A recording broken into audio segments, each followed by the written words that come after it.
Coming up on Juice and Java, a busy week in the White House. We'll discuss President Trump's travel ban and the confirmation of the new Attorney General. And SU seniors will join us in studio to talk about the closing of popular campus bar Hungry Chuck's. We'll have all that and more coming up.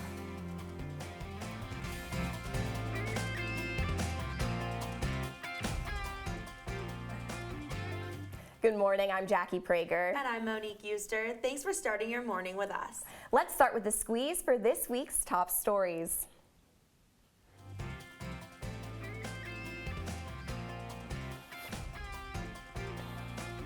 A political battle broke out on the Senate floor last Wednesday night. Senator Jeff Sessions' President Trump's pick for Attorney General was approved, but not without a fight from Senator Elizabeth Warren. Warren was silenced by Republicans after she tried to read a 1986 letter by Coretta Scott King that criticized Sessions' handling of race. The silencing by Republicans has only solidified Warren as a leading figure in the Democratic resistance to the president. Meanwhile, Trump's travel ban remains blocked by a federal appeals court. Trump, furious with the decision, took to Twitter, tweeting, quote, "See you in court. The security of our nation is at stake."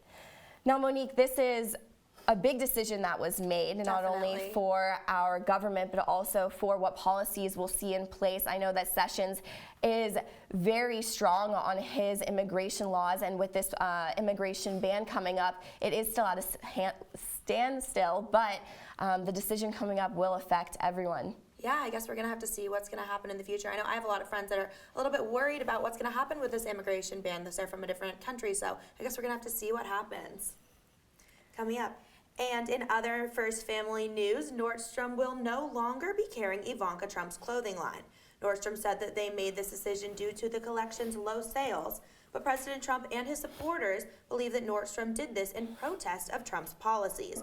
The president later took his anger to Twitter again, saying that Ivanka has been treated so unfairly by Nordstrom and that she is a great person. Nordstrom told customers that this decision is nothing political and that they will still see Ivanka Trump's products in stores until they sell out. So, you know, we say that this isn't political, but maybe the politics is a little bit of the reason why her clothing isn't actually selling in the Nordstrom stores. So what do you think about this? I think it's hard, especially as Ivanka, not to take this personally since it is her line. But I think that, you know, as a major retailer, for Nordstrom to take a stand and make such a move, maybe they say it's not political, but I think everyone who's watching knows that it clearly is political. Yeah, definitely. And I mean, if the clothes aren't selling, Nordstrom has to do what they have to do to stay on top, so. They are a big business, and every decision they make here on out will affect their line and their company. And I think taking a stand, and if that's what they believe, then good for them for making a decision. Definitely. But in other celebrity news, Beyonce isn't the only musical star having twins. Madonna announced Wednesday on Instagram that she adopted 2 twin sisters from the country Malawi. The best-selling female record artist said that she is overjoyed that they are finally part of her family and asked that the media respect their privacy during the transitional time. In addition to these twins, Madonna is also a mother to 4 other children, 2 of whom are biologically hers and the other 2 are adopted. Now, this is huge news for Madonna. I was so excited to see this. I was actually a little shocked because she does already have 4 children.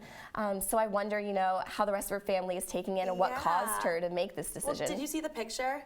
I did, and it was so sweet. It's so cute. It's Madonna in this, yeah, you can see it on our screen right there. It's Madonna in her like bright yellow dress. Oh, they're so cute. And I heard she picked them up and she took them home in her private jet. So, you know, coming from, I'm sure the background they came from, I'm sure that was incredible for them. I mean, they're so young. But. And I know that it is not just a trend, but you see celebrities all the time taking in adoption and adopting kids, and I think it is great to show that, you know, adoption is a respectable option for especially people who aren't fortunate enough to have children of their own. Definitely, I completely agree. 7 tornadoes touched down in Louisiana last Tuesday. Governor John Bel Edwards declared a state of emergency and promised citizens that recovery efforts will take place. As many as 40 people were injured, but no deaths were reported. The National Guard was called in as the recovery efforts began. As for Syracuse, there won't be any tornadoes here, but they do have a huge storm, and we're receiving more snow from Winter Storm Orson in the next few days. It was expected that at least another 6 inches of snow will be dumped between tonight and Monday night, with blizzard conditions and gusty winds continuing to slam the Northeast. So I don't know, have you been outside in the past? Like yesterday, it was horrible. I know. I'm just recovering from the flu, and so I know how brutal this weather is. And to see snow outside, it really does take a lot out of you. And we want to make sure that everyone, especially traveling, is safe on the roads. But luckily, Syracuse does do a relatively good job of keeping the roads clean for everyone. But I mean, snowstorms like this, it's brutal. And this is our first winter storm of the year. It's been almost like spring until now. So, I mean, it's beautiful outside. I know there's a lot of bad stuff going on with the storm, but at least we're getting some beautiful snow. Hopefully this is the only snowstorm we'll have. But speaking of other winter news, in 2018, the Winter Olympics will be held in Pyeongchang, South Korea. Well, they will begin exactly 1 year from now. These Winter Games will include about 100 medal events in the small mountain city, and Newhouse alum and play-by-play broadcaster Mike Tirico will be stepping up as the host of NBC's Olympic telecast. This comes after another well-known Syracuse alum, Bob Costas, decided to say goodbye to hosting the Olympics after hosting 11 total Olympic Games. Pyeongchang will be the smallest city to host the Olympic Games since the 1994 Olympics in the Norwegian city of Lillehammer. Now, I am really excited. I know that sometimes the Winter Olympics don't get as big of a hype as the Summer Olympics, but there's still incredible sports being held at these events. Definitely. I mean, I always love watching the bobsledding and the skiing. It's so exciting. And I mean, we have 2 Newhouse alums that have now hosted the Olympics, so that's huge for us. I mean, it's incredible. It is. It's really exciting to watch, especially those sportscasters here. I mean, we've had Mike Tirico come into our classes before and help teach us, so it's incredible to actually see him hosting the Olympics. It's really exciting, especially to be able to aspire to one of them. And a lot of people I know intern at these events, and we'll see who wins. And in other sports news, the Big 12 Conference is holding back millions of dollars for Baylor University. This is in response to the way that the university handles sexual assault charges by former members of its football team.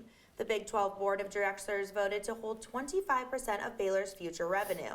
The board wants to make sure that college football programs make changes to the way they handle any future sexual assault cases. The university will not receive any payments from the Big 12 until all school officials are in compliance with conference bylaws and Title IX requirements. So, with all of the different NFL things that have happened with sexual assault and all the college sexual assault cases, I think this is pretty incredible that they're actually taking a stand against this. What do you think? Well, I'm really glad that they're actually taking measures that will shake up the school, and funding is a huge part of these schools and how they're going to perform throughout the year. And so this is a major setback for them, and they're going to have to change, and they're going to have to comply to what the conference wants. And I think that's huge because we're going to hopefully see results out of this. Yeah, I mean, it doesn't have to do with football only. There's a lot of other things that go into that for sure. Especially, we even see here a lot of Title IX issues, and Title IX issues are a huge deal. So hopefully this starts a snowball effect. Definitely. Well, after the break, Brittany Ehrlich and Gilat Melamed are in studio for all you single ladies celebrating Galentine's Day. Stay with us. Hey, look, it's those guys. Are you good to drive? I'm fine. How many did you have? I should be fine. You should be. Go and step out of the vehicle for me. See ya, buddy. Good luck. So turns out, buzz driving and drunk driving, they're the same thing, and it costs around $10,000. So not worth it. What are you, superheroes? Just 4 brothers who hate bullies and love this city.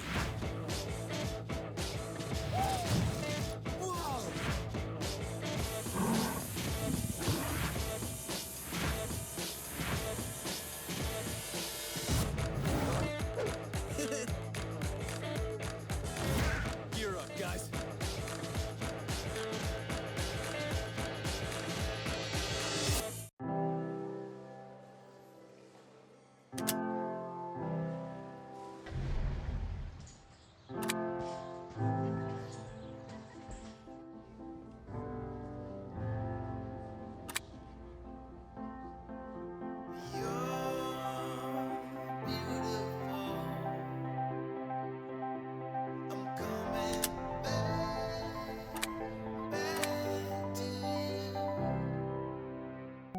They told me a bottle couldn't dream.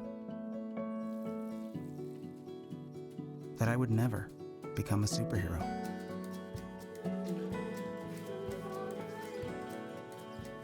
but I learned how to fly. Just to come back in a new disguise and be the hero that I've always wanted to be.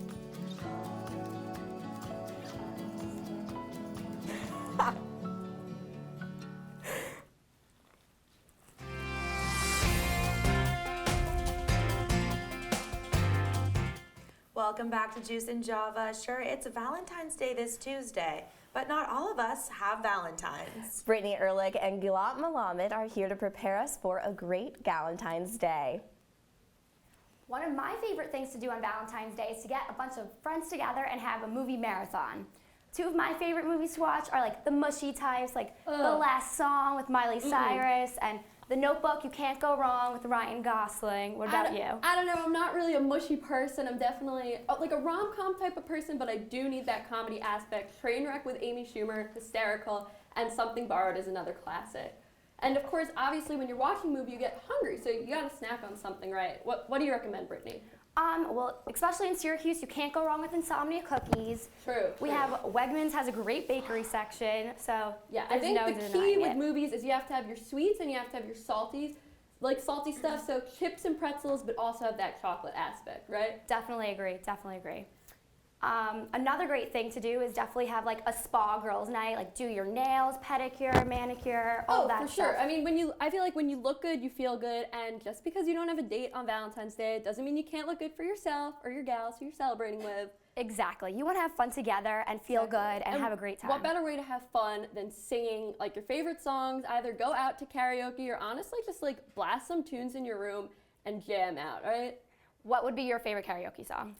Ooh, I don't know. Don't Stop Believing is really good, but also I like rap too, so some Gold Digger like Kanye West does get me pretty hyped up. But definitely no love songs on Valentine's Day. No love songs, no love songs. But I do like crafting too. Crafting is another good thing to do. Especially, I know a lot of people in Greek life right now, they have big little stuff to craft, so you could do that. Or just honestly, like hang something up in your room or make cards for your friends. Definitely, it's Valentine's Day. You don't need a Valentine to make a Valentine's Day card. Just whip out the paper and get at it. Exactly, tell your friends how much you love them and how much they mean to you. Jackie and Monique, back to you. Well, thanks, girls. I hope you guys had a great Valentine's Day. And when we return, Jonah Karp joins us for our first look at the men's lacrosse team. And SU seniors will discuss the fate of Hungry Chucks. Juice and Java will be right back. This is the story of a boy who didn't talk for a long time. The boy liked things to always be the same. Any changes would scare and upset him. The unknown was an unfriendly place. The boy was very sensitive to lights and sounds. So he built secret hiding places where they couldn't get in. The boy didn't like looking people in the eye. He wasn't trying to be mean, it just made him feel uncomfortable. Sometimes he would flap his arms again and again. One day, I found out I have something called autism. My family got me help. Slowly, I found my voice and learned all the ways I could live with it better. Early intervention can make a lifetime of difference. Learn the signs at autismspeaks.org. Here we go. We're gonna go out there in the rain. You're gonna get wet. All right, here we go. Go, bro.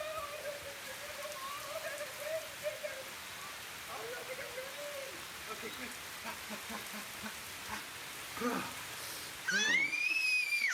Oh, yeah, yes. So much fun. Mwah. We're getting so wet.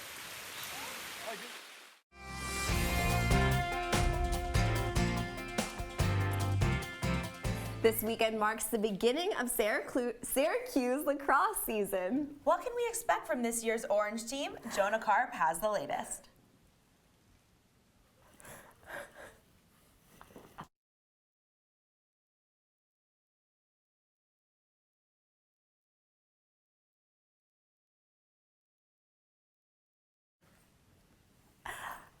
Well, have you ever been to a lacrosse game? I actually have. I know we have a really, really good lacrosse team here, and I didn't know that coming into Syracuse. I'm not a huge sports person, so it was really exciting to go to one of the games and see we won. I don't know, it was super exciting. We have We have basketball, we have lacrosse, we have it all here at Syracuse. You know, it's actually surprising too. I also didn't know that we had a great lacrosse team but everywhere I go, people always stop me and say, especially like, oh, you're a lacrosse team. I mean, we made it to the Final Four in the Champions. We have an incredible team, and I think it's really underplayed, and I feel like more people should be going to the games. And I mean, it's in the dome, it's included in our, all the games are free, and we really should go support our team since we do so well. I think sometimes it's hard to get past the like only go to football or basketball teams. I mean, people like tailgate for those things, so yeah. Sure, well, I hope that we do really well this season. Good luck, guys. And the groundhog may have... Might have seen its shadow, but up here in Syracuse, New York, spring starts on February 11th. That is when the men's lacrosse season officially begins.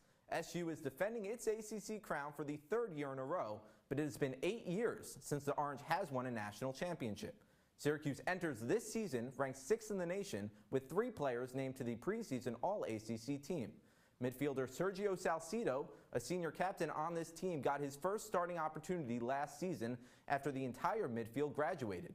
And needless to say, he made the most of it. The redshirt junior finished last season 2nd in scoring for the Orange and added 24 assists in 29 games. His standout season earned him All-American honors in addition to being named to the All-ACC team. Midfielder Ben Williams, also a senior captain, is entering his 3rd season at SU, but is on pace to shatter the record for most face-off wins in the program's history. His 2 seasons on the team were 2 of the best in Syracuse history for point percentage. And defender Nick Mellon is only a sophomore, but age is just a number. Mellon started 16 games last season and forced 14 turnovers. He was the first freshman to start on defense for the Orange since back in 2012. Mellon has a big task ahead of him this season, as he will be the only returning starter on defense from last season. Head coach John Desko announced on Thursday that Mellon will not be playing in the season opener today. Mellon is still recovering from off-season shoulder surgery and is yet to be cleared for contact. Syracuse has the exact same schedule as last season, and as was the case last year, the Orange will kick things off at home against Siena.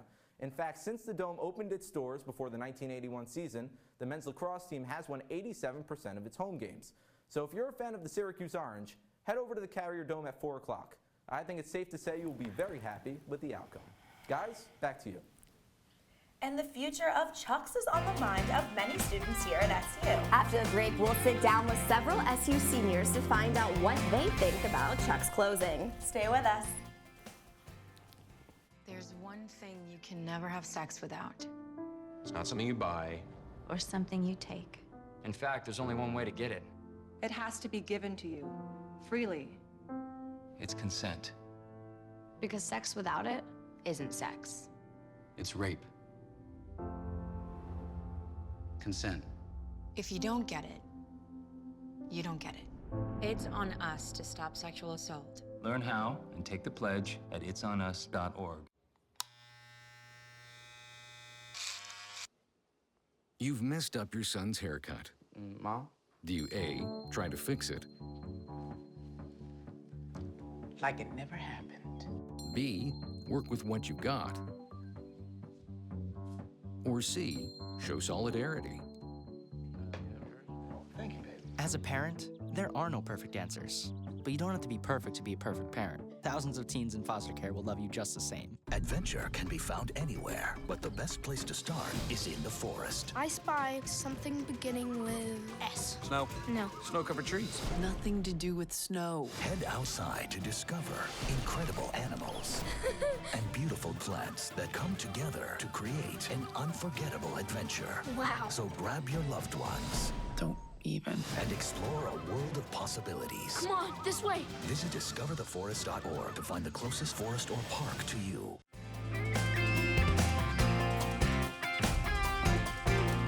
Fun nights at the popular campus bar Hungry Chuck's may be numbered. A new real estate development firm proposed to tear down Chuck's to make room for a multi-purpose apartment complex. Demolition could start as early as next month, and students are not happy. And today we are here joined with Nick Demmel, Alex Amico, and Jeff Spivak here in studio to talk with us about this whole reaction. So before we start, let's just get it straight. So a developer's plan is to reopen Chuck's by next year. And as seniors who have been around the block and you've experienced Chuck's, what are your initial reactions to this? Well, personally, I hope that they don't close it down for the construction until the end of this year, because I hear graduation weekend at Chuck's is the best. Yes. Second of all, whenever it does reopen, and I hear it's going to be reopening as the first floor in a residential building, I do not envy the people who live in that building, because Chuck's gets pretty loud, and they're going to have a hard time sleeping with that going on. So I definitely have to agree with that. I'm happy that Syracuse is trying to make some progress as far as maybe some new apartments and maybe revitalizing the Marshall Street area. But it is going to be sad for the ongoing seniors next year who aren't going to get the Chuck's experience. Yeah, it's true. And what did you guys think about the process? I know it was very confusing, especially as seniors. We were just hearing a lot of rumors for months, and then Syracuse University doesn't even have a say in what goes on. It is actually all Syracuse government, but the whole process was kind of just very hush-hush until recently. So what was the process like going through it as seniors who frequent the bar?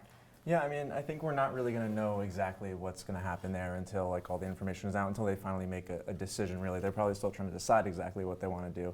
In terms of like the community as a whole, I think like, you know, Chuck's is like a hub for a lot of people right now, but if they close, I think, you know, we'll gravitate to a new place, something else will come up, a different bar will become sort of the senior place for us to hang out. It won't be so much of an issue. And the fact that the New York State Assembly is sort of moving toward legalizing Uber and Lyft in upstate New York, that could change things as well, because I think you might see more students going downtown to the bars at Armory with that going on. Yeah, we're going to lose 2 bars, so you think that maybe that's going to end up sending people downtown? What do you think that's going to do for like the economy here at Syracuse University? Well, it's tough to say. I mean, because it's hard for any businesses to stay open on the Hill, because a lot of them are, you know, there's this 3-month dead period in the summer when pretty much everyone's gone. Chuck's does so well. Like I mean, owning Chuck's is practically like printing money. So they close for 3 months. They close during winter break. Not every business has the luxury to do that. So that's why on Marshall Street in particular, you see restaurants have like a really quick turnover. Like I've seen.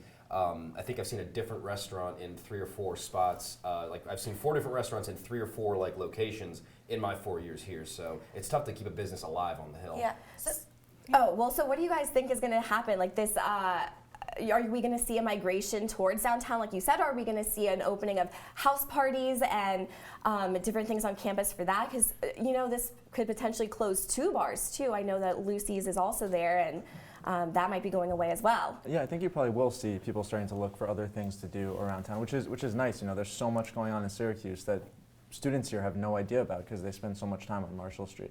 Though I do think that Chuck's closing might at least marginally impact the local economy going on Marshall Street, just because it brings so much business down there. So many kids are going there. That if a big bar like Chuck's, where hundreds and hundreds of people are frequenting so often, closes down, then you might see like a ripple effect. The blessing in disguise could be, you know, if people do start going downtown into Armory, it could sort of break down, you know, people always talk about the bubble that we live on here in the Hill as opposed to the city. It could start to break that down if kids start going down, even if it is only to go out. So we have all these traditions, our second semester senior year at Chuck. So what do you think? Are you going to be missing that if they tear it down? I know you sign your name. So it's going to be torn down possibly. So without a doubt, it's going to be a sad transition. But that being said, the end of one tradition is the start of a new one. One bar you see taking advantage of this is DJs, making a strong social media push to really take advantage of the loss of 2 popular bars and really transition themselves into a bar that's not just maybe for an underage crowd. Well, were you guys part of the Save Chuck's hashtag and all that movement? I saw too many parallels to the really embarrassing Save Castle movement from a couple years back, so I did not participate in that. Well, hopefully we can see it last at least till May, so we can sign our names just to see it torn down again. But coming up, Drew Carter answers some of your most pressing dating questions. He'll be giving some expert love advice that you don't want to miss. We'll be right back. Well, Thomas, you've got prediabetes. But with more exercise and a change in diet, it can be reversed. I've tried exercising. It just makes me hungry for bacon. I love bacon, too. And who really likes to exercise? Not me. Me neither. Nobody. So we're good? What? Oh, you still have prediabetes. Big time. Here's your check.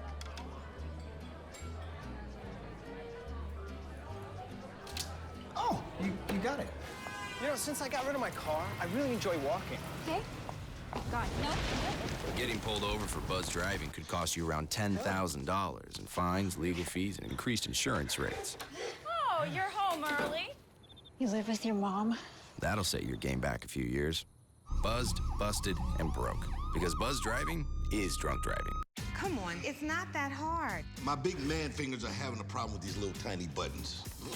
Whoa, watch it there. Your blood pressure's gonna go through the roof. Tell me about it. I'm trying to learn how to get it down. Instead, it keeps going up. High blood pressure can increase the risk for heart attack or stroke. Learn how to keep yours at a healthy range. Ever hear a voice command? Just say text barbershop to 97779. That's not what I said. Just give me that. Now my blood pressure's up.